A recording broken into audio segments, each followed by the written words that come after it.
Awal mula kami menggunakan strategi yang diajarkan oleh ADMI itu menggunakan strategi pusar ke atas. Nggih. Artinya apa?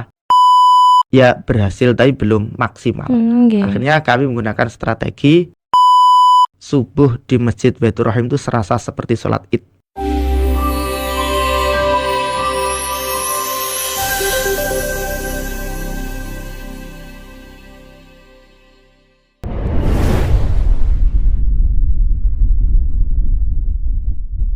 Assalamualaikum warahmatullahi wabarakatuh.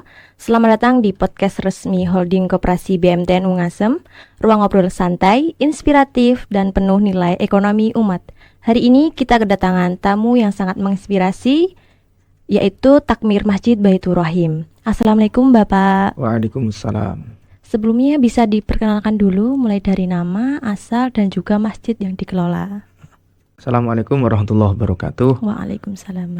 Nama saya Muhammad Sohibul Ulum, Takmir Masjid Jami Baitur Rahim yang berada di Desa Bareng, Kecamatan Sekar, Kabupaten Bojonegoro. Jauh-jauh dari Bareng. Iya. Sekar nggih Bapak. Bagaimana kondisi jalannya Pak sebelumnya? Alhamdulillah lumayan ngelenyer. Oh, alhamdulillah sudah ngelenyer semua Pak. Alhamdulillah. Boleh diceritakan Bapak sejak kapan Pak Yai ini menjadi seorang takmir Masjid Baitur Rahim?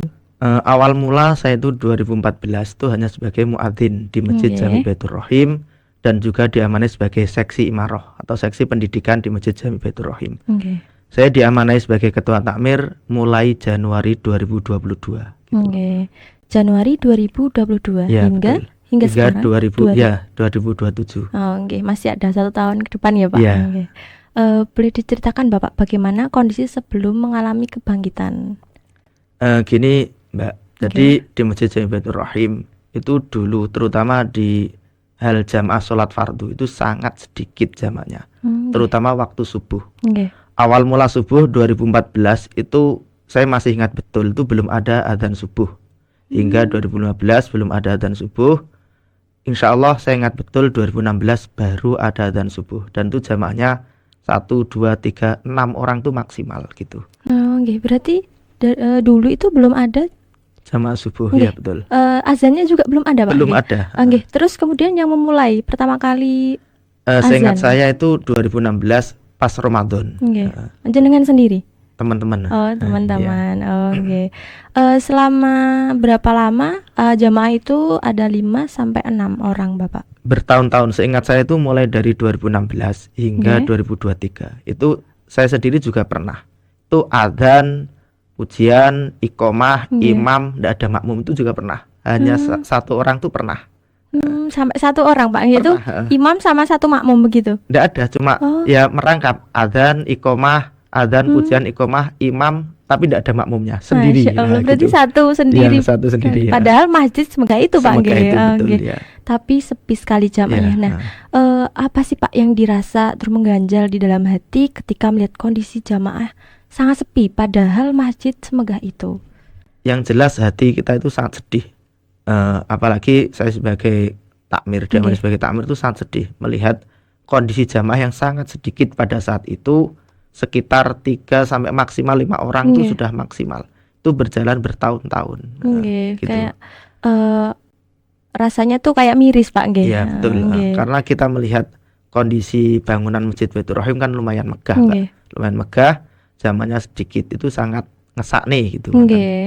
Jadi tidak sebanding dengan kondisi masjid yang ada dan jumlah jamaahnya. Terus pertama kali muncul niat untuk benar-benar mengubah kondisi masjid yang awal mulanya sepi dan ramai hingga sekarang. Itu sebenarnya terbesit di hati itu sudah lama banget. Terus mulai sangat ingin membenahi masjid itu di saat saya diamanai sebagai ketua takmir, yakni 2022. Akan tetapi mulai terrealisasi setelah saya mengikuti program ADMI yang diselenggarakan oleh BMTN Ungasem itu tahun 2023 gitu. Jadi jenengan ikut program BMTN Ungasem ADMI ini Pak. Boleh diceritakan Bapak, ADMI ini adalah program seperti apa? Terus kemudian kegiatan-kegiatan yang dilakukan di ADMI ini seperti apa? Di ADMI itu kegiatannya sangat banyak sekali. Jadi intinya para narasumber di ADMI yang diselenggarakan oleh BMTN Ungasem itu sangat memotivasi, menginspirasi, memberi semangat para takmir-takmir yang ikut program ADMI tersebut. Apalagi beliau Presdir BMTN Ungasem Bapak Muhammad Wahyudi yang sangat memotivasi kami semua di saat kami belajar di ADMI gitu. Untuk ADMI ini sendiri, apakah awalnya Bapak ada dan tertarik atau ada yang mengajak mungkin dari pengelola ADMI atau bagaimana Bapak? Secara tidak sengaja. Jadi saya sebagai Ketua Takmir 2022 itu ada teman itu yang mungkin tahu di medsos ada program ADMI yang diselenggarakan, kalau tidak salah seingat saya itu pertama kali ADMI itu di Masjid Al Biru Pertiwi Dander. Lah gitu saya akhirnya dikasih brosurnya untuk kegiatan itu. Saya sangat suka karena apa? Saya ingin menggali betul-betul bagaimana tuh takmir masjid itu yang sebenarnya gitu. Jadi program ADMI ini sangat membantu Sangat membantu. Dan memberikan efek yang besar bagi masjid ini sendiri, betul. Pak. Dan program ADMI ini masih berjalan hingga sekarang atau seperti apa, Bapak? Alhamdulillah untuk sekarang mungkin bagi ADMI golongan kami itu ya tetap dipandu lewat grup WA gitu. Tetap selalu didampingi. Didampingi. Gitu. Dan juga siapa sih Bapak pertama kali yang jenengan ajak untuk bergerak bersama di dalam proses kebangkitan masjid? Yang pertama adalah teman-teman takmir dan juga remaja Masjid Baitur Rahim gitu. Tapi kami punya tim internal. Jadi yang selalu kami dampingi, selalu bersama-sama berjuang tuh saya buat grup WA, itu tim internal yang meliputi takmir dan juga remaja masjid dan juga ada tim IT yang khusus untuk siar melalui media sosial gitu. Jadi untuk sampai sekarang sendiri ini untuk timnya ini sudah ada berapa orang, Pak? Untuk tim internal kami itu sekitar kurang lebih 10 orang mungkin. Sama kayak IT-nya juga itu juga, masih aktif ya Pak? Alhamdulillah masih aktif.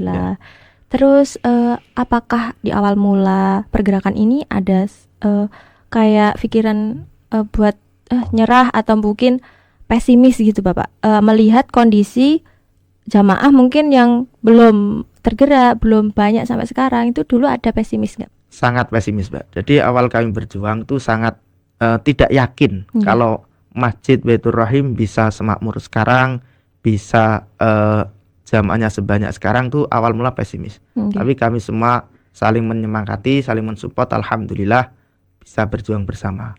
Masya Allah sekali. Dan apa sih Pak hal yang buat pesimis awalnya? Awal mula itu kami pesimis itu mungkin gimana ya? Jadi ada beberapa masyarakat yang mencemooh, dalam arti mencibir atau gimana kurang lebihnya ragu akan takmir Masjid Baitur Rahim gitu. Jadi masyarakat ini ada yang kayak mencibir, penolakan kayak gitu banyak ya Pak? Ada, tetap ada. Tapi cibiran penolakan itu nggak membuat patah semangat begitu. Alhamdulillah dengan cibiran masyarakat itu adalah justru malah memotivasi kami. Jadi kita tahu bisa introspeksi diri, bisa mencari kesalahan-kesalahan kami sebagai takmir. Jadi artinya apa? Cibiran masyarakat tuh sangat memotivasi kami para takmir Masjid Baitur Rahim gitu. Masya Allah. Terus awal mula melakukan perubahan ini, kebangkitan ini, langkah pertama apa yang dilakukan oleh mungkin jenengan atau tim jenengan? Awal mula sebelum kami membuat program Subuh Berkah, kami membuat program namanya Jumat Berkah. Jadi di wilayah masjid Kecamatan Sekar itu kalau tidak salah ada 36 masjid di wilayah Kecamatan Sekar. Dan saya lihat, mohon maaf, tidak ada yang setelah Jumat itu makan, dapat nasi bungkus, dan masa sangat jarang. Alhamdulillah kami buat program seperti itu. Setiap habis sholat Jumat, semua jamaah itu dapat nasi bungkus, makan gratis gitu. Dan alhamdulillah setelah dengan adanya program Jumat Berkah itu banyak manfaat atau efek yang sangat baik. Di antaranya adalah satu, bagi anak-anak yang dulunya itu sangat sulit disuruh untuk Jumatan, diobrak-obrak suruh Jumatan, tidak mau, disuruh Jumatan tidak mau. Sekarang tidak usah disuruh, sudah berangkat. Alhamdulillah gitu. Dan juga testimoni dari kurir BJNT, JNI dan sales-sales yang itu banyak yang suka Jumatan di Masjid Baitur Rahim gitu. Karena ada program-program itu Pak. Program-program itu kira-kira dicontoh nggak sama masjid-masjid yang lain Bapak? Sebagian ada yang meniru Pak. Jadi kemarin tuh ada beberapa takmir yang ke rumah saya tanya, intinya bagaimana kok bisa ada program Subuh Berkah, ada program Jumat Berkah bisa sukses ini. Ada beberapa takmir yang ingin tahu bagaimana strateginya gitu. Nggih, tips dan Ya, trik Pak gitu, nggih. Nggih. Tadi Bapak menceritakan kalau pasti masyarakat itu ada penolakan dan juga cibiran Iya, nggih, dan itu betul. menjadi motivasi. Kemudian bagaimana cara menghadapi masyarakat yang skeptis, Pak? Masyarakat yang mungkin ragu atau bagaimana?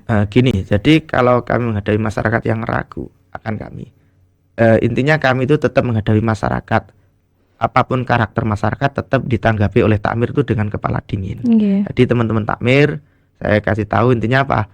Jangan mudah emosi, jangan mudah dalam menghadapi masyarakat yang mempunyai beda-beda karakternya, beda-beda gitu. Nggih. Kita harus dengan adanya cibiran dari masyarakat harus malah semakin semangat. Kita harus menunjukkan pada masyarakat bahwasanya Masjid Baitur Rahim bisa makmur gitu. Nggih.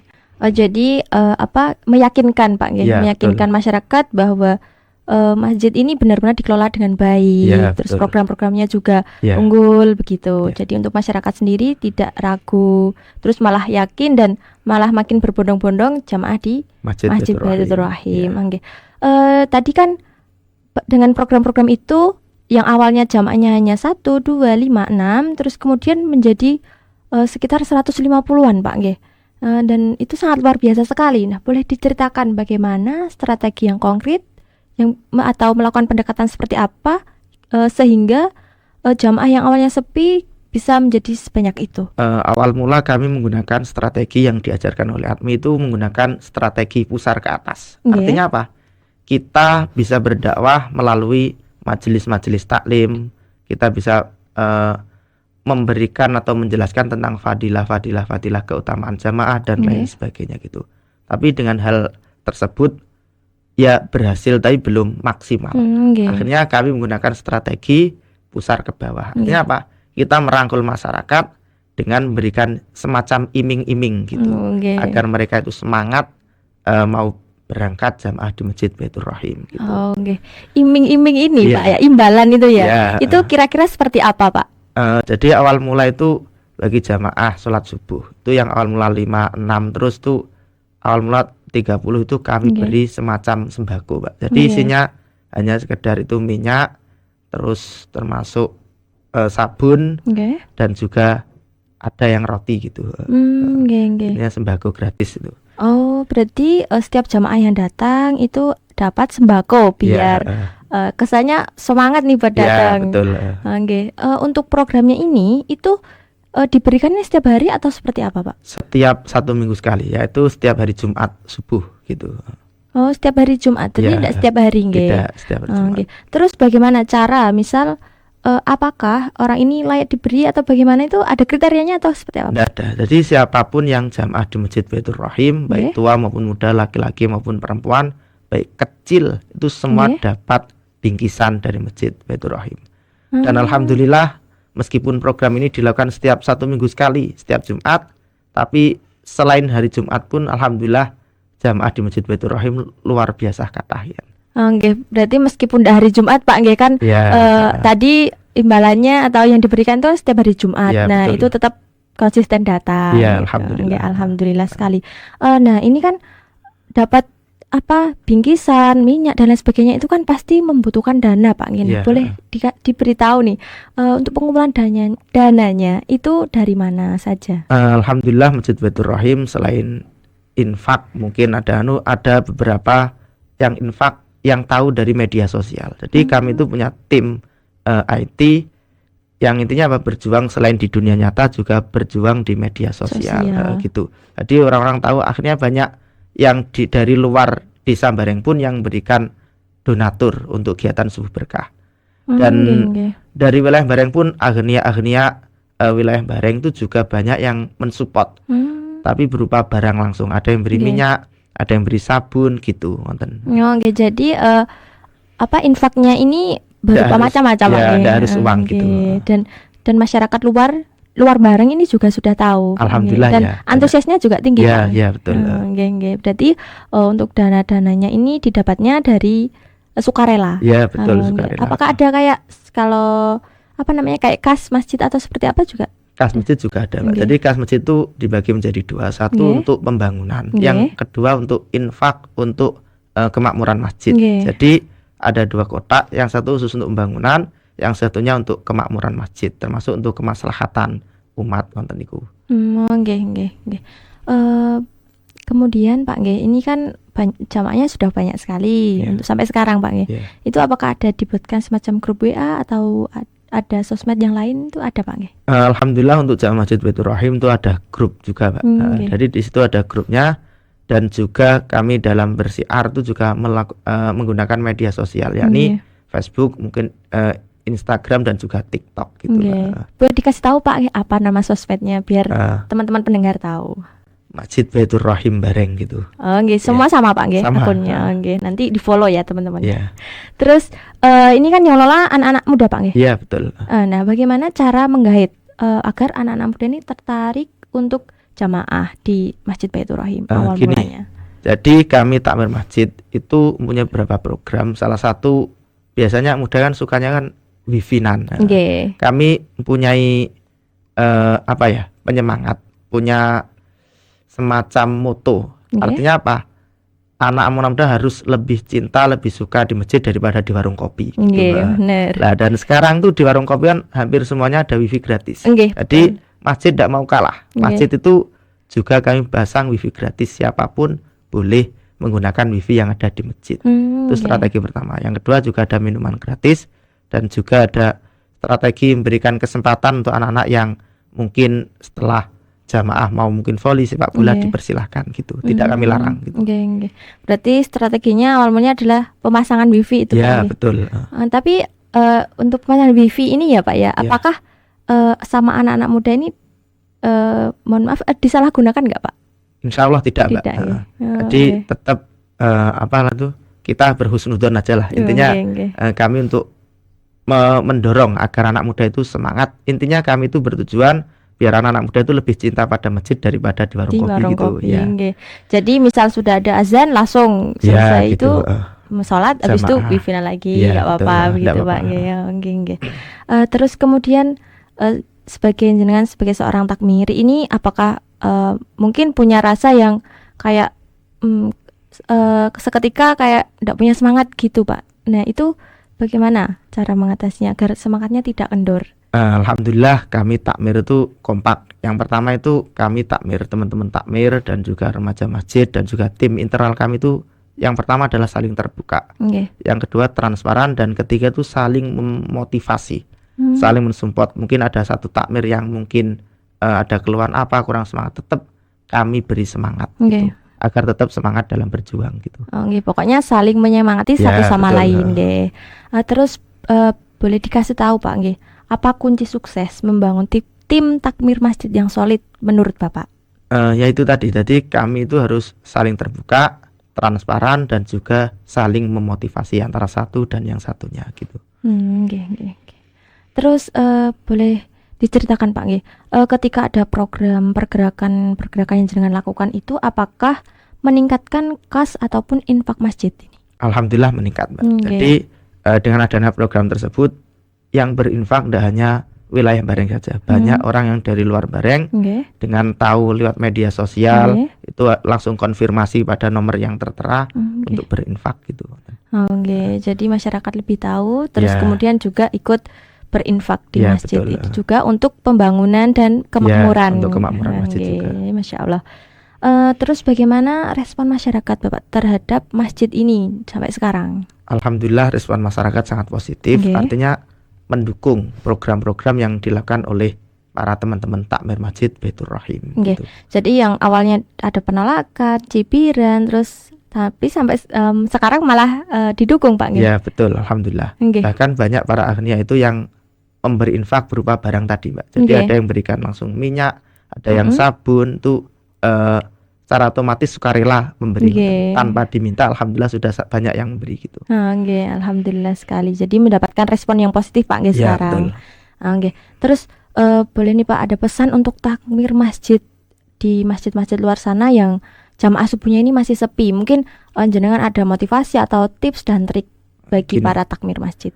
Jadi motivasi kami untuk para takmir masjid seluruh Indonesia yang ada, yang pertama kita harus tetap jangan pesimis, tetap semangat, jaga kekompakan sesama takmir, Dan yang kedua, kita ndak usah minder, ndak usah takut, ndak usah sedih di saat masjid kita itu terletak mungkin tidak strategis di pelosok hutan, mungkin di pelosok desa. Ndak usah pesimis. Tetap semangat. Insya Allah dengan kita semangat, kita kompak sama takmir, insya Allah menjadi masjid yang makmur. Gitu. Masya Allah, alhamdulillah. Dari motivasi ini, dari pergerakan ini, apakah ada kesalahan yang paling sering dilakukan oleh seorang takmir, mungkin kesalahan umumnya kira-kira apa? Setahu saya kebanyakan para takmir masjid itu mindset daripada takmir masjid itu kebanyakan yang difikirkan, mohon maaf, itu hanya bangunan fisik dan bangunan fisik. Padahal masjid itu semegah apapun masjid, kalau masjid itu tidak makmur, sepi, itu bukan masjid namanya, tapi museum. Soalnya bangunannya aja yang megah, yang besar, ya, tapi jamaahnya itu tidak ada, sepi, ya, Pak. Soalnya fokusnya itu sekarang saya juga melihat tuh masjid-masjid yang ada tuh besar-besar, tapi yang datang itu ya itu saja, apalagi yang sepuh-sepuh, Pak. Yang muda-muda ini kemana begitu. Jadi sangat memotivasi sekali program ini bagi takmir masjid yang ada di seluruh Indonesia. Terus kemudian apa sih, Pak, mimpi besar jenengan sebagai takmir masjid Baitur Rahim ke depannya? Kami dan teman-teman takmir masjid itu sangat mempunyai mimpi besar. Yakni yang pertama, kami itu ingin subuh di Masjid Baitur Rahim itu serasa seperti sholat id. Jadi salah satu ibadah yang sangat berat adalah sholat subuh berjamaah. Jadi kalau subuh itu ramai, saya yakin selain subuh pasti lebih ramai. Dan kami punya mimpi besar, yaitu apa? Sholat subuh serasa sholat id, itu yang pertama. Yang kedua, mimpi kami adalah menjadikan masjid sebagai pusat kebaikan untuk seluruh umat, terusipun di wilayah Sekar. Masya Allah. Semoga mimpi-mimpi besar jenengan dan takmir masjid di Baitur Rahim ini menjadi kedepannya bisa terrealisasi. Amin. Dan satu kata untuk seluruh takmir yang ada di wilayah Indonesia, kita harus yakin, seyakin-yakinnya bahwa barang siapa yang menolong agama Allah pasti ditolong oleh Allah Subhanahu Wa Taala. Kita jangan ragu, jangan pesimis. Kita harus yakin kalau kita menolong agama Allah, pasti Allah akan menolong kita. Insya Allah, Pak. Bapak, jadi ini juga saya ingin memberitahu nih, kalau di BMT ini juga baru saja melaunchingkan buku. 2 buku ini, yang pertama itu buku Transformasi Koperasi Modern, dan juga yang kedua ada biografi Muhammad Wahyudi, Pemimpin, Menginspirasi dan Memberdayakan. Ini saya sarankan nih Bapak, nih buku yang kedua nih. Soalnya menceritakan tentang leadership, CEO dan juga jenengan kan sebagai takmir, mungkin bisa dibaca-baca sebagai referensi. Terima kasih. Sebelumnya saya ucapkan terima kasih, Pak, untuk kesempatannya di hari ini. Mohon maaf jika ada tutur kata saya yang kurang berkenan. Podcast Kop News selalu menginspirasi.